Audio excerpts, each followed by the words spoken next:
American travel ban आज का जो एक बड़ा मेजर हॉट टॉपिक चल रहा है, चूंकि जब से न्यू एडमिनिस्ट्रेशन ने जो है वो अपना चार्ज संभाला है अमेरिका में, तो लास्ट 20 जनवरी को एक executive order president Donald Trump ने जो है वो साइन किया, जिसमें उनकी पुरानी जो अगर अपनी हिस्ट्री के मुताबिक उनके जो प्रीवियस टेन्योर में जो ट्रैवल बैन और मुस्लिम बैन्स जो है वो इम्पोज किए थे,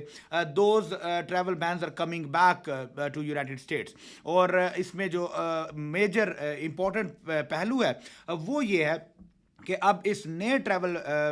बैन में जो दो नई कंट्रीज ऐड हो रही हैं। इससे पहले बहुत सारी डिफरेंट कंट्रीज थी, जिसमें लीबिया थी, सीरिया थे, और बहुत सारी मिडिल ईस्टर्न और सम नॉर्थ अफ्रीकन कंट्रीज जो है वो कुछ 9-10 के करीब कंट्रीज थी जो ट्रैवल बैन में इसमें एडेड थी। अब इस साल की जो इस टेन्योर की जो न्यू ट्रैवल बैन है उसमें दो नई कंट्रीज के जो ऑप्शन कंसिडर हो रहा है, उनमें से अफगानिस्तान नंबर 1 पे है and of course there is Pakistan. अब इस ट्रैवल बैन की जो न्यूज़ है इसने पाकिस्तान में रहने वाले तमाम उन लोगों को जिनके पास यूएसए का वीज़ा है, चाहे वो B1 B2 वीज़ा है, स्टूडेंट वीज़ा है, H1B वीज़ा है, या किसी किस्म का इमिग्रेंट या नॉन इमिग्रेंट वीज़ाज हैं, इवन ग्रीन कार्ड होल्डर्स के दरमियान भी एक बहुत कन्फ्यूजन और बहुत क्योस है इस चीज़ को लेकर कि अगर ट्रैवल बैन में पाकिस्तान का नाम भी आ जाता है then what would happen to those people, और उनका क्राइटेरियाज क्या होंगे, उनके ऊपर किस तरह की जो है वो रिस्ट्रिक्शंस जो है वो इम्पोज की जा सकती हैं, और इसके साथ साथ उनका फ्यूचर जो है वो अमेरिका में फ्यूचर स्कोप जो है वो क्या होगा। तो आज इस वीडियो में थोड़ी डिटेल से रोशनी डालने की कोशिश करते हैं कि ट्रैवल बैन में actually what are we expecting and what is going to happen and when it is going to happen if something happens. So stay tuned.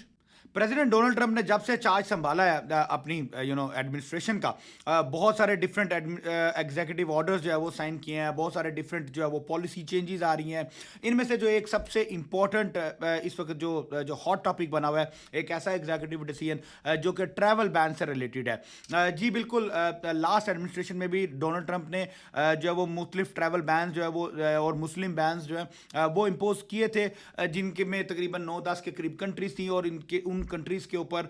Complete shutdown था, कंप्लीट ट्रैवल बैन था, which means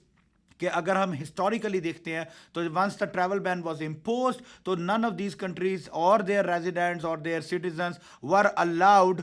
to travel to the US, चाहे उनके पास B1 B2 visas हैं या उनके पास किसी भी different category के वीज़ाज हैं। तो until and unless there are some except permanent resident holders और द सिटीजन्स ऑफ अमेरिका, उनके ऊपर ऑफ कोर्स एक एग्जम्पशन थी, वो भी बड़ी रिस्ट्रिक्टेड, उनकी एक्स्ट्रा ड्यू डिलिजेंसेस के बाद they were allowed to come to the country,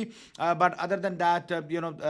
for a non US citizen और ये इन तमाम countries के citizens के लिए it was a complete ban. So now since he has taken over the charge again today in 2025, so now he is imposing and taking this ban back, and addition to that is कि इसमें दो नई countries जो है वो propose की जा रही हैं। तो इसमें जो दो नई countries propose की जा रही हैं उनमें से अफगानिस्तान और पाकिस्तान का नाम जो है वो ऐड करने की probabilities है। अब इस बात को लेके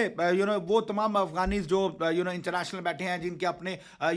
उनके असाइलम्स हैं या उनके वो तमाम इमिग्रेंट प्रोसीजर्स कंप्लीट हो चुके हैं, they are just waiting for their turn to come to America, वो तमाम जिन्होंने यूएस हेल्प आउट किया था during the American Afghan war, उन सबको यूएस माइग्रेशन जो है वो प्रॉमिस की गई थी। तो those are the people who are sitting outside, they are waiting for their turn to come, and suddenly if the ban is imposed then what would happen to those people.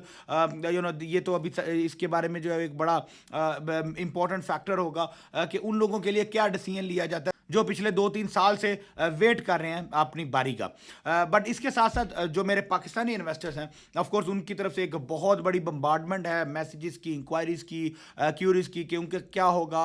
इस ban में, जो है ना वो क्या ban लग गया है या नहीं लगा, और लग गया तो इसके आगे इम्पैक्ट क्या होंगे। तो सबसे पहले तो ये आप देख लीजिए कि 20 जनवरी को ट्रैवल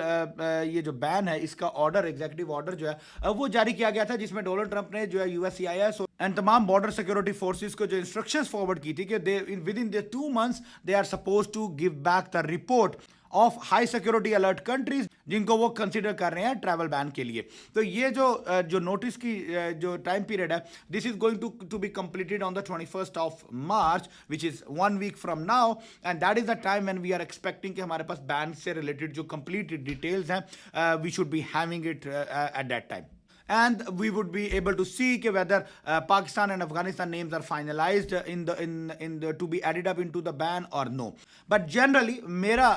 इस ट्रैवल बैन को लेकर जो पर्सनल एक ओपिनियन है वो मैं आपके साथ शेयर करता जाता हूँ. So trust me, this is not some inside news, this is just purely my own opinion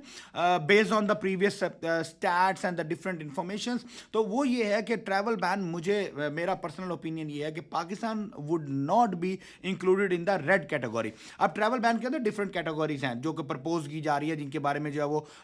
इम्कान है कि डिफरेंट क्राइटेरियाज होंगे. एक रेड कैटेगरी है जो कि कंप्लीट बैन है, और इसी तरह वो कैटेगरी वाइज है जो हाई सिक्योरिटी अलर्ट्स हैं वो एक कैटेगरी है, और जो सिर्फ पोटेंशियल रिस्क है वो एक अलग कैटेगरी है. तो ये there are 3 different categories of the travel ban. So मेरा पर्सनल ओपिनियन ये है कि most likely Pakistan would not be added into the red list at least, जो कि कंप्लीट बैन में आएगा.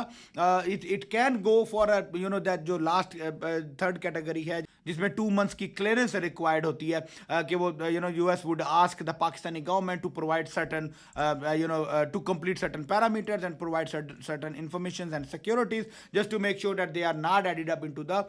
red list. So that's what my personal belief is, कि वो complete red list में नहीं जाएगा. अगर इसके साथ साथ मैं E2 इन्वेस्टर्स, जो कि मेरा कोर सब्जेक्ट है, या जो बिजनेस इन्वेस्टर्स हैं, अगर उनके पर्सपेक्टिव से बात करूं तो आई डू नॉट बिलीव के Pakistan would be a complete ban as under the red category for this new Trump administration, because इससे पहले जितनी भी कंट्रीज थी जिनको ट्रैवल बैन में डाला गया या मुस्लिम बैन्स में इवन डाला गया, none of those countries were having the treaty relations with US. स्वाय एक ऑफ कोर्स ईरान थे, लेकिन वो भी काफ़ी साल पहले जो है वो उनकी ट्रीटी वो भी ख़त्म हो गई, या अदरवाइज उनके ओवरऑल जो bureaucratic relations हैं, they were not supportive enough to have or to continue the treaty relations. But Pakistan is a very major treaty investor country, और यहाँ पे बहुत सारी investments भी हैं, बहुत सारे जो है वो investors, business communities जो है वो US के साथ trade भी करते हैं. There is a huge volume of imports and exports, and of course political और bureaucratic जो relations हैं, that is still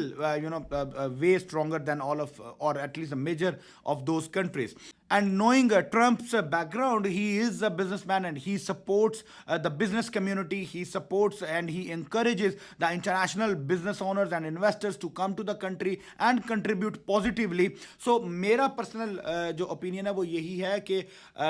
I do not see the travel ban completely on the Pakistan, and at least it should not impact on E2 investors, because the E2 investments are a big chunk for the country. और अगर ऐसा ban आज पाकिस्तान पे लगता है तो it will definitely create some uncertainty on many other countries as well and many other investors as well, कि अगर आज पाकिस्तान के साथ हो सकता है, कल किसी और के साथ भी हो सकता है. So that's all for now. The rest, the complete details, we would be able to see, on the next week, on the 21st of March, and hopefully, we happen to see these are the positive signs, and Pakistan is not included in the travel ban. Till then, God bless you. Pray for Pakistan, and hopefully, we will come back to you with a very, positive and a healthy news next week. Thank you.